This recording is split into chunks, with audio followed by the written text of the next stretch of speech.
Entrevistes 66. Tornem al plató de pàgina 66 per a parlar avui d'un tema jurídic, d'un tema d'actualitat jurídic que, ja sabeu que quan parlem d'aquests temes tenim amb nosaltres a Laia Santamaria, advocada de Togues Legal Service. Gràcies per estar amb nosaltres.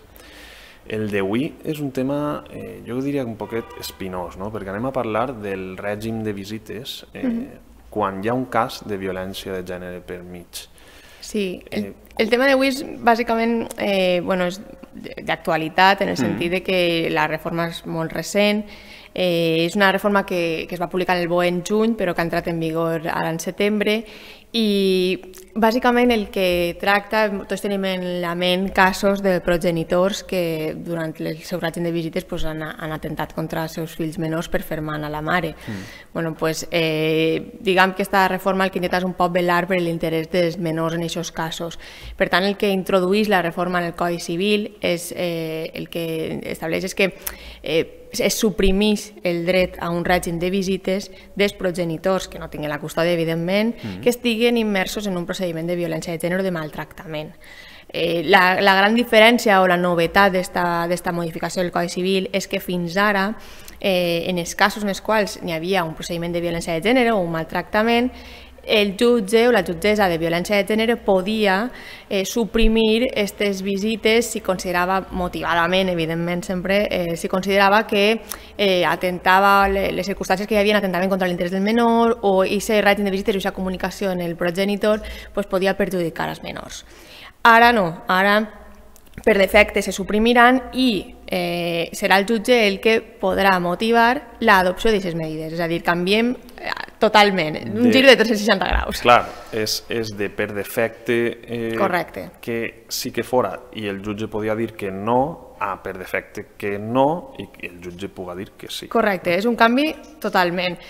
Ara per defecte no n'hi haurà règim de visites, però una de les coses que jo crec que molta gent o no es va explicar bé o el titular era un poc a vegades llamatiu, el jutge podrà continuar, l'autoritat judicial continuarà disposant de la facultat de si considera que en un cas o en la majoria dels que tingues, que això en família i en els temes judicials 2 i 2 no són 4.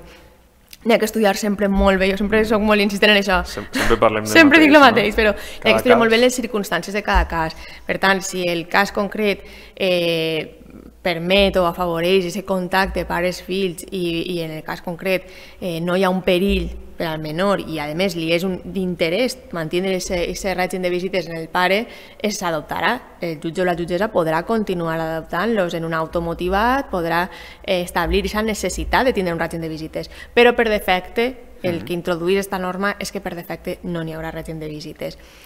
I després l'altre punt espinoset que té aquest tema és que es considerarà estar immers en un procediment de violència de gènere. Clar, perquè no val sols que hi hagi una denúncia de per mig. En principi el que han dit els legisladors és que la denúncia no serà suficient, que hi haurà que haver un procediment amb uns indicis, ja una instrucció oberta, una motivació d'aquesta persecució, d'aquestes diligències que ja estan fent-se, que s'ha ja segurament pres declaració, segurament que hi ha una instrucció en curs. Però, clar, fa escassos dies que s'ha publicat, entonces encara no tenim una pràctica judicial ni hi ha moltes resolucions encara en què puguem agarrar-se per a veure quina és la tendència dels òrgans judicials. És molt recent i en el món del dret ja sabeu que sempre necessitem unes setmanes per anar veient com es posa en pràctica i com cada òrgan judicial, en aquest cas així tenim el Partit Judicial d'Alcoi i el d'IBI, a veure com les jutgesses de violència de gènere com van aplicant-ho realment. En principi s'ha dit això, que el legislador pensa que no només perquè la denúncia no queda encara demostrat que n'hi hagi uns indicis almenys per seguir endavant el procediment, perquè ja sabem que fins que no hi ha sentència tot el món en aquest país som innocents, però en un procediment de diligències en el juzgat ja n'hi ha uns indicis que pogueren fonamentar aquest canvi, perquè estem parlant de restringir la comunicació d'un pare amb els seus fills. Per tant, n'hi haurà que haver aquesta instrucció prèvia i veure si en el cas és recomanable o no que n'hi hagi visites. S'està intentant evitar els casos mediàtics que han vist últimament en la televisió i que diguem que l'opinió pública l'han colpidat molt i per tant s'està intentant evitar que passin aquestes coses, però torno a dir, cada cas és un món i hi haurà que estudiar molt bé si en aquest cas és recomanable o no que el progenitor que estigui immers en un procediment d'aquest tipus pugui continuar tenint un règim de visites en els seus fills. Ara que has nomenat l'opinió pública, quin paper té l'opinió pública en què aquestes coses canvien, que giren la tortilla, conforme han dit? Té molt a veure aquesta opinió pública o és anecdòtic? Està clar que l'alarma social que genera un cas del tipus del que va passar esta primavera en les xiquetes de Canàries o aquest tipus de casos, l'alarma social que genera aquest tipus de casos evidentment té una influència en com va desenvolupant-se les lleis i les normes, perquè és que a més no hem de perdre de vista que les lleis s'han d'adaptar a la societat que tenim. Vull dir, la idea sempre és que les normes estiguin d'acord amb la societat en la que vivim. No sempre és possible en el sentit de que canviar una llei costa moltíssim més de lo que molta gent es pensa i que moltes vegades és una cosa que tarda anys i segurament aquest no va ser el cas per el qual es va canviar això, perquè hi ha hagut antes abans, han hagut altres casos desgraciadament molt semblants i per tant, però sí que si és una reivindicació o una cosa que ja porta anys treballant-se, al final, aquests equips de treball dins de les Corts, dins del Congrés, fan que les coses al final, o és la idea, que canvien per adaptar-se a lo que la societat demana. Si funcionarà o no, això també el temps ens ho dirà. És que això al final ningú tenim una bola de cristal. Diguem que el desenvolupament de la norma i l'aplicació pràctica que tinguen els juzgats, que també és una part molt important, són els que diran si este canvi ha sigut útil o no. I anirem bé, no?